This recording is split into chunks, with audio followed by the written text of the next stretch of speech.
today. Dana White has taken to social media.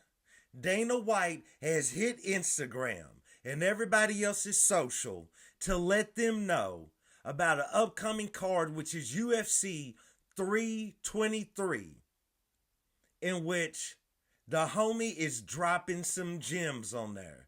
The homie is dropping some title fights. The homie is dropping some bangers. I'm not sure why that's happening or what's going on with that, but I sure do appreciate it. I kind of think lightweight has something to do with it's probably going to be the final pay-per-view in the pay-per-view era of the UFC before we kick off the Paramount era. All of this and more on today's episode of Matter of Fact MMA. What's up? What's happening? Let's go. What's up, guys? We right back at it. We right back with it. It's your boy Bat. And we here to go over some of the new fights Dana White just recently announced. And talk about a couple of things. So let's start out with the tippy top. The first one, the biggest one, in my opinion. It's a quick turnaround. Merab Dvalishvili steps in the octagon with Petr Yan, giving Petr Yan a rematch for the Bantamweight Championship of the World. This is at UFC 323 on December the 6th. So, at first glance, at first take, when you take a look at this fight, you're instantly going to lean toward Merab. There's no way around it. I mean, Merab is doing GOAT things. He's goating out here. He is putting up GOAT numbers as far as title defenses. You know what I'm saying? He's getting extremely close. And at this point, pretty much a lot of people, almost everybody at this point, it's got to be everybody at bantamweight is a distant second to Merab. But what you see a lot of times in combat sports, and specifically mixed martial arts, is you have a fighter who has captivated the masses or the audience. The fighter, he or she is a star. And they're breaking records within the octagon, and they kind of hit a point, right? Because generally they're usually champions, right? And they kind of hit a point where their fans are thinking, their critics are thinking, the pundits are thinking, hey, if this dude or this girl goes out there and wins this next fight, this is really going to put them in position. This is legit rarefied air. This is rarefied GOAT talk air, right? But something always happens, doesn't it? Right? Is, you know, as a fan of fighters, you're there for the ride. And you like to be there from the beginning.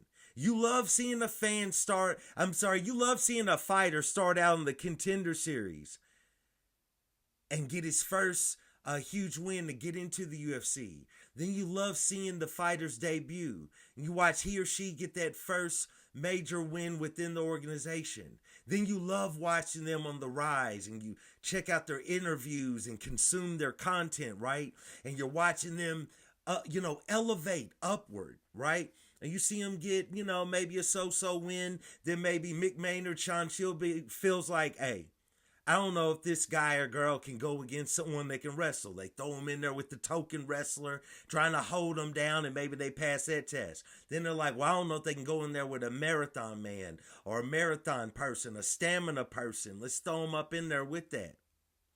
Then they go in there and they wax that person. Then they're like, well, what about a berserker? Let's throw them in there. Generally, you'll notice that a lot of the times, unless the star truly can't deal with a wrestler, that's the only scenario where the matchmakers, if the star quality and star caliber is big enough, we won't give you a wrestler. We'll hold that off. Look at Conor McGregor's rise, you know what I'm saying?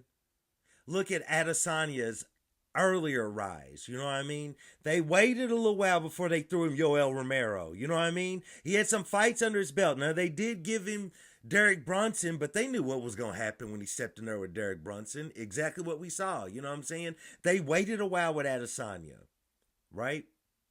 So that's generally what they do. And so you watch your fighter beat their first big test, whatever that hole is in their armor or what is perceived to be. They go out there, they get the win, they elevate up, and then you see them get that first historic win, right? That first win, that Conor McGregor 13 seconds over Jose Aldo. You know, you see him get that first historic win, right? That was before the Eddie Alvarez New York win, before the Madison Square Gardens win. You know what I'm saying? You see them get that first early signature win. You know what I'm saying? Look how many major fights and major wins he's had since then. But that Alex Pereira beating Israel Adesanya the first time, that was that one. You know what I'm saying? You see that first historical win. And you ride with your fighter. You watch them rack up win after win after win after win. And then they hit a point where usually either something weird happens within the fight world that derails that train. Think of Alexander Volkanovski. Think about the run this man was on until he decided to go up one weight class and face Islam Makhachev the first time. Now, granted, he earned that. They was ready for it, but it was a little bit wonky, though. Let's be honest. But think about that first time. Now think about the second fight. So he loses to him the first time, but a lot of people believe that Volk, could have took down the scorecards. You know what I mean? So that one was like a fall upward. He lost, but he still won. But think about that second Islam title shot. That short notice one, the really short notice one. The one that Volkanovski said he came off the couch for. Look what that did to his legacy. Now, he got the title, he eventually would go on to lose to Ilia Topuria in his own weight class, lose his belt. Granted, he went and he got it back. He won the belt back, so shout out to him. But with all of that being said, man, it wasn't quite the same. That's the weird, wonky kind of thing that happens in the sport because that called for another weight class. But other fighters, you watch them, they take these fights short notice, back to back. They step in there with guys or women that you're just like, there's no way this person's beating them. They're on an all-time run, on an all-time high. But something's different that night, right? Israel Adesanya, something was different for him that night when he faced Sean Strickland. You know what I mean? Something was a little bit different. And it didn't work out quite that way, did it? It didn't work out the way he wanted. We thought we was going to see an all-time run from Dricus du Plessis. But the homie, he stepped in there with Khamzat Chimaev, and it was a different story, right? Saying all that to say this. It all seems cool when they win in and they take these short notice fights and they're right back in there and they're like, I didn't take any damage. I'm ready to go. And it's all cool until the losses start happening. So you got Merab stepping there with Piotr Yan, a fight in which pretty much I'm willing to bet that just about everybody believes Volkanovski's going to go out there and do work. What if this is that time where he flew a little bit too close to the sun? Just a little bit too close. And Piotr Yan has his way and has his night. With that being said, I think Merab's going to go out there and wax him. I think Merab right now is the bantamweight GOAT. Those of you all who watch this channel know I've never been a huge Merab fan, but skills pay the bills. And you can't argue the homie skills. Merab's going to go out there and do work against Piotr Yan, rematch or not. All the stuff I just said or not, it don't matter because he's Merab Dvalishvili. Bam. That's what I got to say about that. Let's move on. How about Alexandre Pantoja, UFC 323, December the 6th, be there or be square, against Joshua Van. Pantoja defending the flyweight belt against Joshua Van. Very intriguing fight. The same thing could be said for this fight that I just said for the last one. Very intriguing. So intriguing, I'm not going to pick a side. I'm just playing. I'm picking a side. I got to go along with my guy, Alexandre Pantoja. Don't get it twisted. I like Joshua Van. But my guy, Alexandre Pantoja, if he's still coming out to many men, then I'm still picking him. Alexandre Pantoja gonna go out there and do work against Joshua Van. You know what I'm saying? But Joshua Van is that dude. I definitely believe in his talent, his abilities, but I think at the moment Pantoja's on an all-time run. Now, what you got to say about that? Let's move on. Let's talk about Henry Cejudo. UFC 323, December the 6th. Stepping in the octagon with Peyton Talbot. This is one I didn't have on my bingo card. I didn't see this one coming. Look, man, I just can't really say I believe in Henry Cejudo anymore. You know what I'm saying? I think Henry Cejudo put up his absolute best prime years while he was still competing in Olympic caliber, Olympic championship wrestling matches. I guess they're called wrestling matches. I don't really follow a lot of collegiate wrestling. Nevertheless, man, I don't know. Something just tells me Peyton Talbot's going to go out there and get the win. I don't think he finishes Henry Cejudo because Henry Cejudo's kind of a hard guy to finish. But even though we've seen Talbot struggle in the wrestling category, he's young. He's shown that he's able to adapt.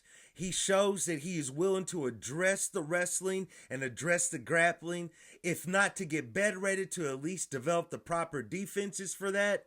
I mean, it's not going to do anything against an Olympic caliber wrestler like Henry Cejudo, but at the same time, I just think it's a little bit past Cejudo now. It's a little bit past Cejudo. There was a point in time where I'd be like, what is this? Like, who's Henry really fighting that night? Is this a warm-up? Is this practice? We talking about practice? Is this practice? Shout out to Allen Iverson. Is that what this is? Well, bro, this might be practice for Peyton Talbot. Peyton Talbot, I got him getting the win. I don't think he finishes Cejudo, but I think he gets the win. Let's see. How about this one? This one came out of nowhere, but I'll go for it. I'll go for it because both men get ready to throw them lunchbox that they call fists and battle each other. We talking about Jan Blachowicz, Yanni Blocko, stepping in the octagon with Bogdan Guskov. That's going to be a battle. That's going to be a battle. Two Europeans doing war. You know what I'm saying? Doing battle. That's what I'm talking about. That's what we want to see. Somebody's getting finished in that fight. I don't see that one going to the scorecards. Even though Yanni Blocko likes to wrestle later in his career, still, I don't think it's going to the scorecards. I'm for that one. That's also at UFC 323. And then finally, the last fight I wanted to bring up at UFC 323, it's a banger at flyweight. We got the new and rejuvenated, new and improved, you know what I'm saying, assassin baby, Brandon Moreno, stepping back in the octagon with Tetsuro Taira. Hey, man, this is going to be a banger. This is going to be a banger. Both men have bounced back after losses, and I think this is going to be a banger, bro. It's going to be a hard one to call, but I'm going to go along with the guy that's had the better strength of schedule, the former champion. I'm going along with Brandon Moreno to go out there and defeat Tetsuro Taira. So that's it, man. I just wanted to drop in, talk to y'all a little bit about some of these fights released for UFC 323, December the 6th. It goes down. Holla at them. Might be the last pay-per-view of the UFC pay-per-view era. You know what I'm saying? I don't know. They might sneak another one in there before January 1st. But it's probably going to be the last one. And then we'll be on to the Paramount era. So, just wanted to drop in, talk to y'all about that. I'll be right back with a breakdown of this upcoming card where we got Brendan Allen stepping in the octagon with my guy Ritter the Ritter. You know what I'm saying? So, we'll check it out. Please like, subscribe, comment, let me know what you think. And once again, I do want to thank you guys for joining me for another episode of Matter of Fact MMA. And I'll check you next time. Peace.